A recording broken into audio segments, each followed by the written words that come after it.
Viewers, আজকে 2025 সাল পড়ে গেল এবং 1 জানুয়ারি। তাই ভিডিওর শুরুতে আপনাদের সমস্ত দর্শকবৃন্দের নিকট আমি জানাই প্রীতি, শুভেচ্ছা এবং ভালোবাসা। এরপর আমি আজকের ক্লাসটি শুরু করছি। আজকের ক্লাসটি নটুবাবু খুব পেটুক।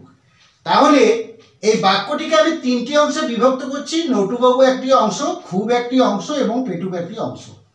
এরপর যদি বাক্যটিকে আমি পার্শ্ব স্পিচের আকারে বিভক্ত করি তাহলে তার আনসারটা কেমন হবে আমি দেখাচ্ছি। নটুবাবু আসবে নাউন, নাউন বা বিশেষ্য চলে এলো। খুব, খুব শব্দটি কি আসবে? অ্যাডভার্ব বা ক্রিয়া বিশেষণ। এবং পেটুক শব্দ আসবে অ্যাডজেক্টিভ। পেটুক শব্দ আসবে অ্যাডজেক্টিভ। তাহলে বাক্যটির মধ্যে নটুবাবু নাউন এলো, খুব এলো অ্যাডভার্ব, পেটুক হলো অ্যাডজেক্টিভ। তাহলে এই বাক্যটাকে কি ট্রান্সলেশন করা যাবে? নিশ্চিত রূপে না। কেন?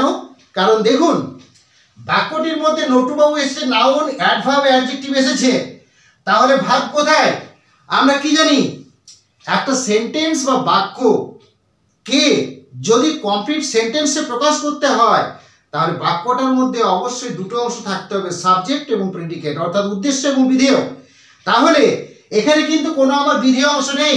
তার মানেই হলো নটুবাবু খুব পেটুক, তার মানে নটুবাবু হয় খুব পেটুক।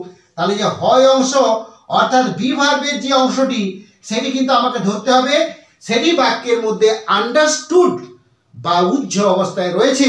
সুতরাং আমি এখানে যেহেতু হয়, সুতরাং আমি এখানে কি করব না ভার্ব বা ক্রিয়াপদ, অর্থাৎ এখানে কিন্তু কি হলো না বি ভার্ব অর্থাৎ হওয়া অর্থে কিন্তু আমার বাক্যটা এখানে ভার্বটা এলো বি ভার্ব অর্থে, অর্থাৎ যেটাকে আমরা প্রেজেন্ট ফর্মে বলতে পারি বা প্রেজেন্ট টেন্সে বলতে পারি ইজ, এম, আর। যাই হোক, তাহলে এখন এই বাক্যটিকে যদি আমি গঠন করি এবং বাক্যটি আমি পার্শ্ব স্পিচের আকারে ভেঙেছি, তাহলে বাক্যটি কোন কোন স্ট্রাকচারের উপর, কোন ফর্মুলা, কোন সূত্রের উপর বাক্যটি গঠিত হবে সেটি আমি আপনাদেরকে দেখাচ্ছি। আমি দেখাচ্ছি নটুবাবু, এটিকে আমি ধরতে পারি সাবজেক্ট বা কর্তা অংশে। বাক্যটিকে আমি ধরে নেব, প্লাস দিলাম, সাবজেক্টের পর কি করব ভার্ব, ভার্ব লিখে দিলাম। ভার্ব অর্থাৎ এখানে বিভাগ দিয়ে বাক্যটা গঠিত হচ্ছে। এরপর কিন্তু প্লাস করে আমি কিন্তু কি করব না কমপ্লিমেন্ট,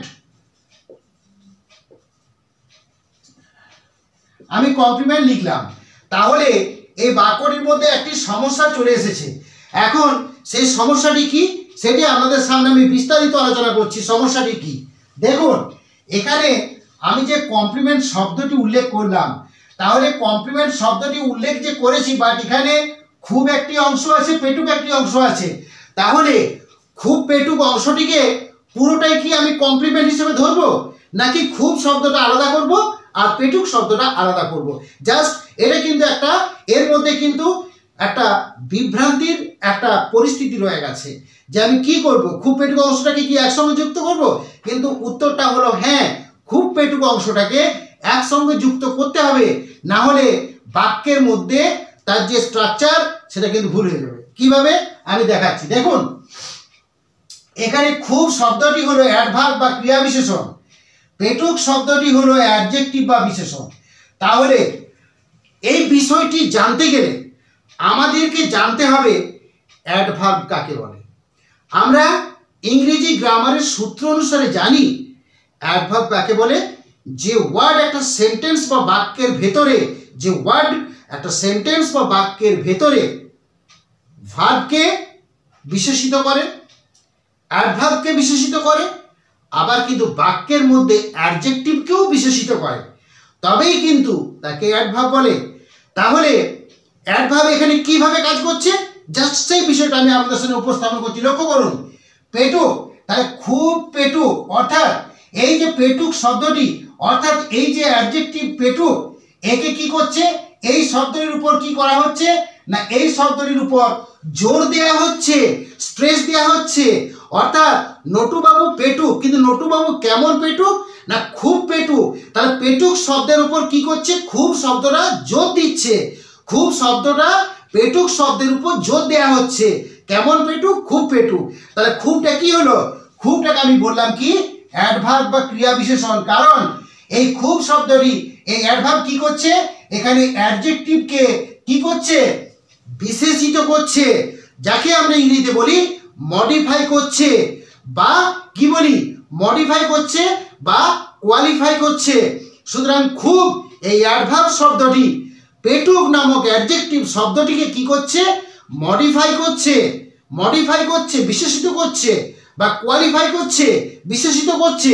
তবেই কিন্তু তাহলে খুব শব্দটির সঙ্গে পেটুক শব্দটি একে অপরের কি রিলেটেড বা সম্পর্কযুক্ত। সুতরাং খুব শব্দটা এবং পেটুক শব্দটাকে যদি আলাদা করে দিই তাহলে বাক্যটা ভুল হয়ে যাবে। তার জন্য কিন্তু খুব পেটুক অংশটাকে আমার একসাথে ধরতে হবে, এবং এই খুব পেটুক পুরো অংশটিকে আমার কমপ্লিমেন্ট বা কর্মস্থানীয় পদের জায়গাতে নিয়ে আসতে হবে, না হলে বাক্য গঠনে ভুল হয়ে যাবে।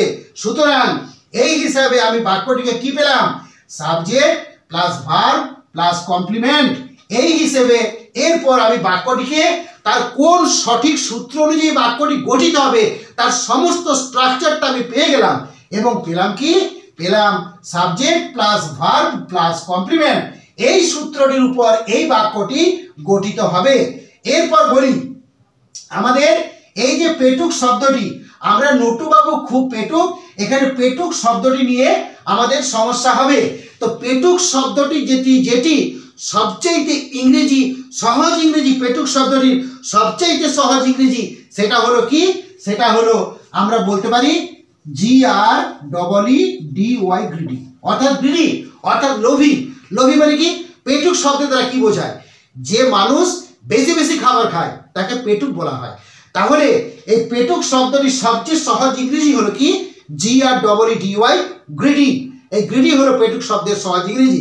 এরপর যদি এই পেটুক শব্দটিকে আমরা ইংরেজিতে একটু সামান্য বিস্তারিত আলোচনা করি তাহলে আমরা কি জানতে পারবো, তাহলে জানতে পারবো the man who eats a large quantity of food, the man who eats a large quantity of food, that particular person is called পেটুক। তাই তো, তাহলে একজন মানুষ যে বেশি বেশি খাবার খায় তাকে বলা হচ্ছে পেটুক। তাহলে এই পেটুক শব্দটির আমি কয়েকটি সমার্থক শব্দ একবারে সবিস্তারে ভেঙে আপনাদের সামনে উপস্থাপন করার চেষ্টা করছি, জাস্ট ভিডিওটি দেখতে থাকুন। তাহলে প্রথমে আমরা কি পেয়ে গেলাম, গ্রিডি অর্থাৎ পেটুক শব্দের অর্থ। এরপর দেখুন সাবজেক্ট হচ্ছে নটুবাবু, তাহলে সাবজেক্টের জায়গায় আমি কি লিখবো, নটুবাবু। আমি নটুবাবু লিখে দিলাম, নটুবাবু। এরপর দেখুন বি ভার্বের আছে, তাহলে বি ভার্ব, তাহলে নটুবাবু যেহেতু থার্ড পারসন সিঙ্গুলার নাম্বার সুতরাং আমি ইজ ধরবো, তাহলে নটুবাবু ভার্বের জায়গায় চলে এলো ইজ, নটুবাবু হন, নটুবাবু ইজ।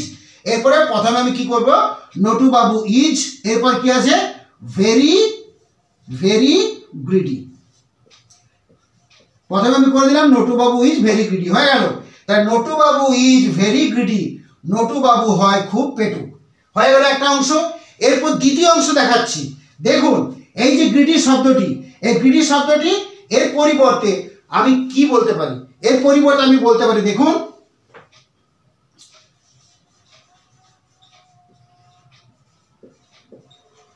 দেখুন এই গ্রিডি শব্দটির সমার্থক শব্দ লিখেছি কি, GLUTTONOUS, গ্লটোনাস,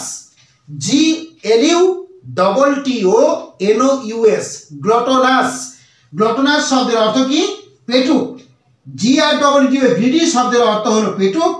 গ্লটোনাস, GLUTTONOUS, গ্লটোনাস, গ্লটোনাস, গ্লটোনাস শব্দের অর্থ হলো পেটুক।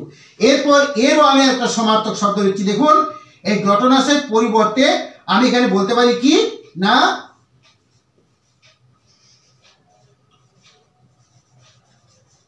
দেখুন CORMORANT কেমন আসছে, কর্মরেন্ট, বা CORMORANT কর্মরেন্ট, কিন্তু উচ্চারণটা কর্মরেন্ট হবে না, উচ্চারণটা কি হবে, কমোরেন্ট। কেন হলো, দেখুন COMO এখানে আর যেটা রয়েছে সেটা কিন্তু সাইলেন্ট হয়ে যাচ্ছে, তাহলে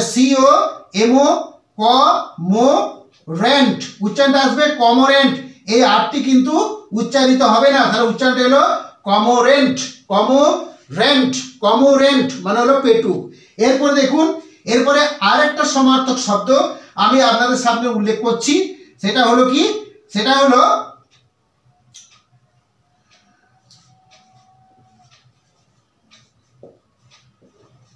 দেখুন এখানে আমি একটা শব্দ লিখেছি VORACIOUS, উচ্চারণটা কি হলো ভোরেসাস। VORACIOUS ভোরেসাস। ভোরেসাস শব্দের অর্থ কি পেটুক। VORACIOUS ভোরেসাস। আবার আমি এর পরিবর্তে একটা শব্দ লিখছি, দেখুন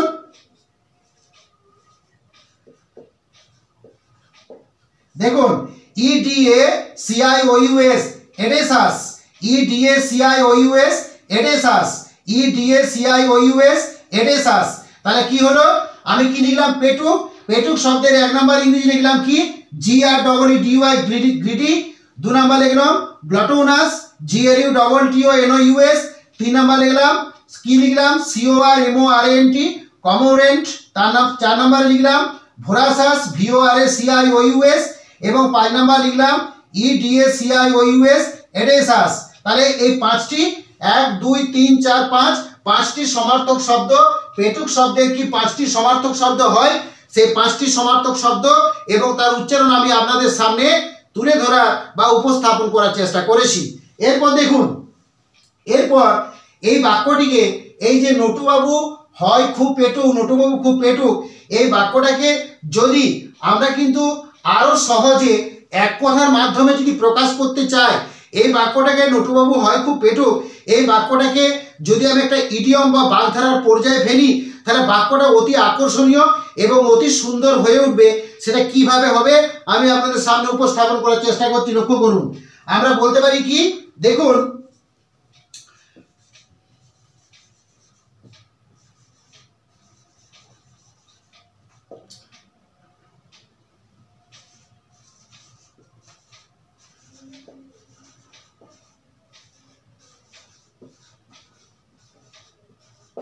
দেখুন আমরা এটা বলতে পারি নটুবাবু ইটস লাইক আ হর্স। অর্থাৎ অর্থটা কি দাঁড়ালো, নটুবাবু ইটস লাইক আ হর্স। এটা কি করলাম, নটুবাবু হয় খুব পেটুক, এর একেবারে সহজ ইংরেজি, আকর্ষণীয় সুন্দর ইংরেজি, যেটা আমি ইডিয়ম বা বাগধারার সাহায্যে প্রয়োগ করেছি বা আপনাদের সামনে উপস্থাপন করার চেষ্টা করেছি। সেটা কি, সেটা হলো Natubabu eats like a horse. Natubabu eats like a horse, অর্থাৎ নটুবাবু ঘোড়ার মতো খায়। হঠাৎ ইটস লাইক আ হর্স মানে ঘোড়ার মতো খাওয়া। কেন আমি ইটস লাইক এ হর্সটা প্রয়োগ করলাম, এটা হলো একটা ইডিয়ম বা বাগধারা। যে মানুষ বেশি বেশি খায় অর্থাৎ পেটুক, সেই মানুষকে বাগধারার মাধ্যমে যদি প্রকাশ করা হয়, ইডিয়মের মাধ্যমে যদি প্রকাশ করা হয়, তাহলে হবে ইটস লাইক এ হর্স। তাহলে কি লিখেছি, আমি লিখেছি নটুবাবু ইটস লাইক আ হর্স। নটুবাবু ঘোড়ার মতো খায়, তার মানে অর্থ কি হলো, নটুবাবু হয় খুব পেটুক। নটুবাবু হয় খুব পেটুক। নিশ্চয়ই বোঝা গেল। সবচাইতে আকর্ষণীয় এবং সুন্দর উদাহরণ আপনাদের সামনে আমি তুলে ধরেছি, নটুবাবু ইটস লাইক আ হর্স। অথবা আমি বাঁদিকে যে সমস্ত বিস্তারিত বিবরণ দিয়ে দিয়েছি, যে Natubabu is very greedy, Natubabu is gluttonous, Natubabu is cormorant, Natubabu is voracious, Natubabu is very edacious. এগুলো কিন্তু নটুবাবু হয় খুব পেটুক তার সমস্ত উদাহরণ এবং ইডিয়ম বা বাগধারার মাধ্যমে উদাহরণটা আমি আপনাদের সামনে তুলে ধরেছি। নটুবাবু ইটস লাইক আ হর্স, অর্থাৎ নটুবাবু হয় খুব পেটুক। যাই হোক, ক্লাসটি আমি আজকে এখানে শেষ করলাম।